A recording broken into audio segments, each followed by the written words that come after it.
ẹ kéde mi gẹ́gẹ́ bí ààrẹ tàbí kí àtúndì ìbò wáyé. Àtíkù ló sọ bẹ́ẹ̀. Olùdíje sípò ààrẹ lábẹ́ ẹgbẹ́ òṣèlú PDP tó tún ti fìgbà kan jẹ́ igbákejì ààrẹ orílẹ̀-èdè yìí Alhaji Atiku Abubakar náà ti gba ilé ẹjọ́ tó ń gbọ́ àwọn ẹ̀sùn tó bá súyọ lásìkò ìdìbò lọ.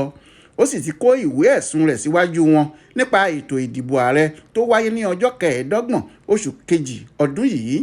Lára àwọn ohun tí Àtíkù ń béèrè pé kí ilé ẹjọ́ náà ṣe fún òun ni yálà láti pàṣẹ àtúndì ìbò láwọn ibìkan láàrin òun àti olùdíje ẹgbẹ́ APC Bọ́lá Tinubu tàbí kí wọ́n kéde òun gẹ́gẹ́ bí ẹni tó jáwé olúborí nínú ètò ìdìbò náà.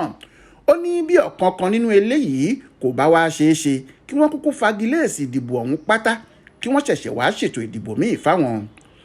Lọ́jọ́ ìṣẹ́gun tísídẹ̀ẹ́ ọjọ́ 21 oṣù yìí ni àwọn agbẹjọ́rò rẹ̀ èyí tí Jo Gazama San léwájú kó ìwé ẹ̀sùn lọ sí kóòtù tó fìkàlẹ̀ sílùú Àbújá ọ̀hún. Lórí kókó pàtàkì 4 ni wọ́n fi ń pe àbájáde èsì ìdìbò náà lẹ́jọ́. Kókó àkọ́kọ́ ni pé ètò ìdìbò tó gbé Tinubu wọlé kò tẹ̀wọ̀n tó nítorí àjọ elétò ìdìbò kò tẹ̀lé òfin ètò ìdìbò tí wọ́n ṣàgbékalẹ̀ rẹ̀ lọ́dún 2022. Lọ́nà kejì, wọ́n ní ètò ìdìbò tó gbé aṣíwájú Tinubu tó wà lára àwọn olùjẹ́jọ́ wọlé kò tọ̀nà nítorí ó kún fún ìwà ìbàjẹ́ àti màgòmágó. Lọ́nà kẹta ẹ̀wẹ̀, wọ́n ní Tinubu tí wọ́n kéde gẹ́gẹ́ bí ẹni tó jáwé olúborí yìí kò ní ìbò tó yẹ láti kéde rẹ̀ bí ẹni tó jáwé olúborí tòótọ́. Wọ́n wá fi kún un pé kò yẹ kí Tinubu tí wọ́n kéde pé ó wọlé ìbò yìí tiẹ̀ dupò rárá lásìkò tí ètò ìdìbò náà wáyé nítorí àwọn ẹ̀sùn gbígbé òògùn olóró tí wọ́n ti fi kàn án nígbà kan.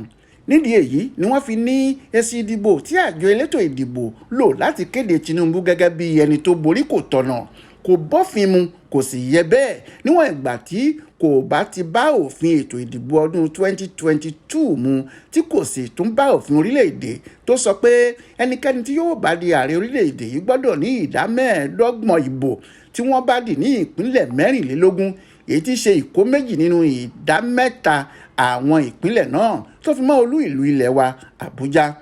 Bákan náà ni wọ́n ní kí ilé ẹjọ́ yìí kéde pé lóòótọ́ ni Tinubu kò kún ojú òṣùwọ̀n láti kópa nínú ètò ìdìbò tó kọjá ọ̀hún.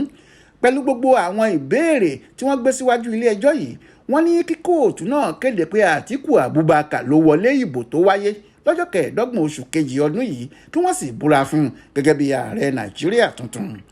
Tí kóòtù kò bá ti wá lè ṣe èyí kí wọ́n kúkú pàṣẹ kí àtúndì ìbò wáyé láwọn ibì kan láàrin olùdíje àwọn Atiku Abubakar àti Bọ́lá Tinubu tí wọ́n kéde pé òun ló wọlé.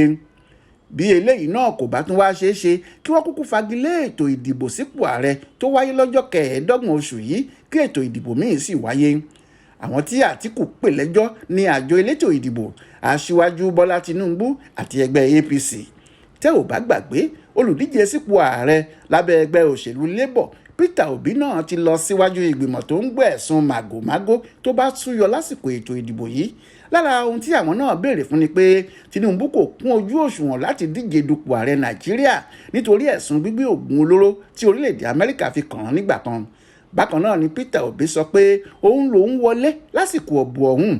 Bẹ́ẹ̀ ló ní àjọ elétò ìdìbò kò tẹ̀lé òfin ètò ìdìbò tí wọ́n ṣe lọ́dún 2020 àtàwọn ẹ̀sùn míì. Àwọn olùdíje mẹ́tẹ̀ẹ̀ta yìí ló ti gba àwọn agbẹjọ́rò ńláńlá tí yóò gba ọ̀rọ̀ wọn rò níwájú adájọ́. Ohun tí èyí fi hàn ni pé ọ̀rọ̀ náà yóò rọ́ kó tó tó láàrin àwọn olùdíje mẹ́tẹ̀ẹ̀ta.